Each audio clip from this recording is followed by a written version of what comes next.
We want justice! Raped, burned, killed. This is what happened to a 12-year-old girl in India. Her name is Sumilia Rohanpin, and this picture shows her body in a kneeling position, burnt by fire, with a can and a matchbox at the side. And as you can see, what happened to her was very, very disturbing. So much that I had to blur out this image so that you won't be shocked. And what's even shocking is why she was killed in the first place. You see, Sumilia comes from a poor family, and in order to get her education, she had to work as a maid for these two men, who promised to give her the education she wanted. She wanted to study, go to school, and have a future.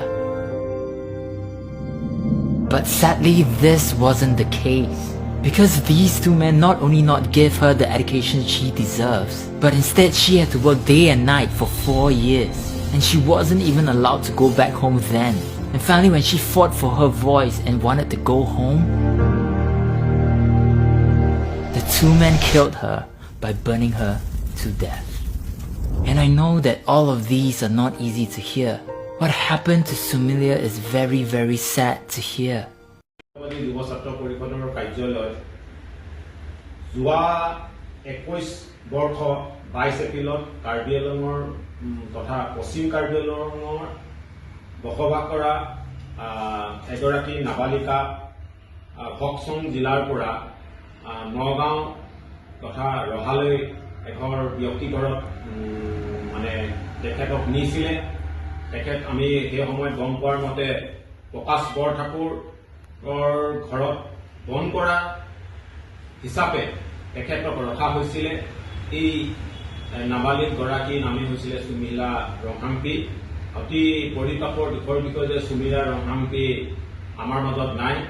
সেইকাৰণে আজি আমি এই সংবাদমেলখন আয়োজন কৰাৰ মূল উদ্দেশ্যটো হৈছে কি আমি ন্যায় প্ৰক্ৰিয়ালৈ আমি জাতীয় সংগঠন যুৱ ছাত্ৰ পৰিষদে কব বিচাৰিছো যে আপোনালোকৰ সংবাদ মাধ্যমৰ জৰিয়তে যে যোৱা 21 বৰ্ষৰ 22 এপ্ৰিলত যি কাৰ্বি আংলঙৰ তথা অসমত গোটেই ভাৰতবৰ্ষত এটা শিহৰণকাৰীভাৱে এটা ঘটনা সংঘটিত হৈছিলে। এগৰাকী নাবালিকা সুমিলা ৰহাম্পিক অকথ্য নিৰ্যাতন চলাই তেখেতক যি হত্যা কৰা হৈছিলে, হত্যাটো এটা ভাবিব নোৱাৰা হত্যা হৈছিলে যে কি জুই জ্বলাই হত্যা কৰা হৈছিলে। আৰু পিছত সেই পৰিয়ালটোৰ প্ৰকাশ বৰঠাকুৰ আৰু নয়নজ্যোতি বৰঠাকুৰে এটা ষড়যন্ত্ৰমূলকভাৱে আত্মহত্যা বুলি ক'ব বিচাৰিছিলে। কিন্তু আমি সেইবাবে আজি আমি ক'ব বিচাৰিছো যে এগৰাকী 12 বছৰীয়া কণমানি শিশুৱে কেতিয়াও আত্মহত্যা কৰিব নোৱাৰে, তাকো গাত জুই লাগি কেতিয়াও হত্যা হ'ব নোৱাৰে। সেইকাৰণে আমি দীৰ্ঘদিনে যিদিনাখন সুমিলা ৰহাম্পিৰ হত্যা হৈছিলে বা মৃত্যু হৈছিলে সেইদিনাখনৰ পৰাই আমি আজি তাৰিখলৈকে সুমিলা ৰহাম্পিৰ পৰিয়ালটোৰ ন্যায় দাবীত আমি মাত মাতি আহিছো আৰু অনাগত দিনত আমি মাত মাতি যাম। আমি সেই সময়ত সেই পৰিয়ালৰ কাষত গৈ পেলাই পশ্চিম কাৰ্বি আংলঙৰ যি দুৰ্গম ৰাস্তা পথ নাছিলে সেই সময়ত তেতিয়া তাত আমি যুৱ ছাত্ৰ পৰিষদৰ আমি সজাতি দল গৈ পেলাই সুমিলা ৰহাম্পিৰ পিতৃ মাতৃ ঘৰত আমি উপস্থিত হৈছিলো। আৰু আমি তেতিয়াও কৈছিলো যে ফাষ্ট ট্ৰেক আদালতৰ জৰিয়তে ঠিক প্ৰকাৰে সুমিলা ৰহাম্পিৰ পৰিয়ালটোক ন্যায় দিয়ক। কাৰণ এগৰাকী কিশোৰীয়ে পখিলা খেদাৰ বয়সতে তেখেতে সপোন বুকুত বান্ধি মাক দেউতাকৰ আৰ্থিক অৱস্থা টনকিয়াল নোহোৱাৰ বাবে তেখেতে নগাঁও জিলাৰ ৰহাত এঘৰ উচ্চ পৰিয়ালৰ ঘৰত বন কৰা হিচাপে থাকি তেখেতে শিক্ষা গ্ৰহণ কৰিবলৈ পিতৃ মাতৃয়ে পঠিয়াইছিলে। কিন্তু দুৰ্ভাগ্যজনক বিষয় যে পিতৃ মাতৃ সেই সপোন বুকুত ঠান টান হৈ পেলাই শেষত যোৱা 22 এপ্ৰিল 2021 চনত ছোৱালীগৰাকীৰ মৃত্যুহে মুখখন ঘৰলৈ ঘূৰি আহিবলৈ দেখিবলৈ পালে। সেইকাৰণে আমি কৈছো যে যুৱ ছাত্ৰ পৰিষদে যিকোনো হত্যাক আমি সদায় নিন্দা কৰি আহিছো, ঘৃণা কৰি আহিছো। আৰু চৰকাৰে বৰ্তমান চৰকাৰখন এতিয়া নাই, আমি সেইটো জানো। তৎসত্ত্বেও আমি অসমত এগৰাকী ৰাজ্যপাল আছে, গভৰ্ণৰ আছে। আমি গভৰ্ণৰকো আবেদন কৰিব বিচাৰিছো আৰু অসমৰ ন্যায় ন্যায় ব্যৱস্থাটোৰ যিখন হাইকোৰ্টত আছে হাইকোৰ্টৰ পৰা আমি গম পোৱা মতে এতিয়া নগাঁও জুডিচিয়েল কোৰ্টলৈ আহিছে তাতো আমি ক'ব বিচাৰিছো যে ফাষ্ট ট্ৰেক আদালতৰ জৰিয়তে সুমিলা ৰংহাংপিৰ হত্যা যি প্ৰকাশ বৰঠাকুৰ আৰু তেওঁৰ পুত্ৰ নয়নজ্যোতি বৰঠাকুৰ যি হত্যাকাণ্ডৰ লগত জড়িত আছে বুলি সৰ্বত্ৰে চৰ্চা হৈ আছে তেখেতলোকক ফাঁচি দিবৰ বাবে আমি অসম জাতীয়তাবাদী যুৱ আশ্চৰ্যজনক বিষয় যে এটা কেছ চলি থাকোঁতে তেওঁলোকে আজি মুক্ত তথা মুকলি আকাশৰ তলত তেখেতলোকে টিগিল বিলাই ঘূৰি ফুৰিছে এইটো এটা আমাৰ বাবে আজিৰ দিনত আমি চিন্তনীয় বিষয় হৈছো সেইকাৰণে আমি আমাৰ দাবীটোৱে হৈছে কি পৰিয়ালটোক তথা জিলাখনৰ সকলো ৰাইজলৈ আমাৰ আবেদন যে সুমিলা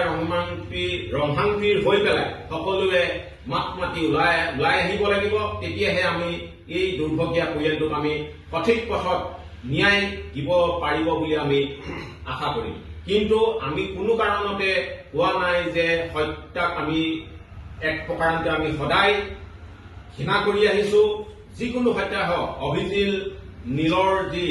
অভিজিত আৰু নীলৰ যি হত্যাকাণ্ড হৈছে তাকো আমি নিন্দা কৰিছো আৰু সুমিলা ৰংহাংপিৰ যি হত্যা হৈছে তাকো আমি তীব্ৰভাৱে গৰিহণা দিছো সেইকাৰণে আমি এটা জাতীয় সংগঠন হিচাপে যুৱ ছাত্ৰ পৰিষদে পুনৰবাৰ কৈছো যে এই ন্যায় সঠিক ন্যায় দিব লাগিব নহলে আমি কাৰ্বি আংলঙৰ সকলো জাতি জনগোষ্ঠী লৈ পেলাই আমি সুমিলা ৰংহাংপিৰ ন্যায় দাবীত ৰাজপথত আমি ওলাই আহিবলৈ বাধ্য হ'ব লাগিব সেইকাৰণে আমি অহা 4 মে তাৰিখত চৰকাৰখনে নতুন চৰকাৰে গঠন হ'বগৈ ৰিজাল্ট দিব তাৰ পিছতেই এই চৰকাৰখনে কি উদ্যোগ লয় যি চৰকাৰী গঠন হওক তাত আমাৰ ক'বলগীয়া নাই কিন্তু চৰকাৰখনৰ এটা গুৰুত্ব ভূমিকা আছে এই চৰকাৰখনে কি ভূমিকা গ্ৰহণ কৰে তালৈ আমি লক্ষ্য ৰাখিম আৰু পৰৱৰ্তী কাৰ্যত যদি সঠিক ন্যায় নাপায় কাল্পিত কেইটাই যদি প্ৰকৃততে উচিত শাস্তি নাপায় বা ফাঁচি দিয়া নহয় তেতিয়াহ'লে আমি আকৌ ৰাজপথলৈ ওলাই আহিবলৈ আমি প্ৰস্তুত আছো কোৰ্টত যি জুডিচিয়েল কোৰ্টত যিটো কেছ চলি আছে সুমিলা ৰংহাংপিৰ দোষী ব্যক্তিকেইটাৰ ওপৰত তাত যদি সঠিকভাৱে ন্যায় নাপায় আমি কৈছোৱে তেতিয়াহ'লে পৰৱৰ্তী আমি পিআইএল তথা ৰাজহুৱা স্বাৰ্থজনিত আবেদনৰ জৰিয়তে আমি হাইকোৰ্টলৈ আগবাঢ়িবলৈ প্ৰস্তুত আছো এই আগবঢ়া ক্ষেত্ৰত কাৰ্বিআংলংবাসী দল সংগঠন সকলোকে জাতি বৰ্ণ ধৰ্ম নিৰ্বিশেষে আমাৰ লগত সহযোগ কৰিবলৈ আমি আপোনালোকৰ সংবাদ মাধ্যমৰ জৰিয়তে আবেদন কৰিছো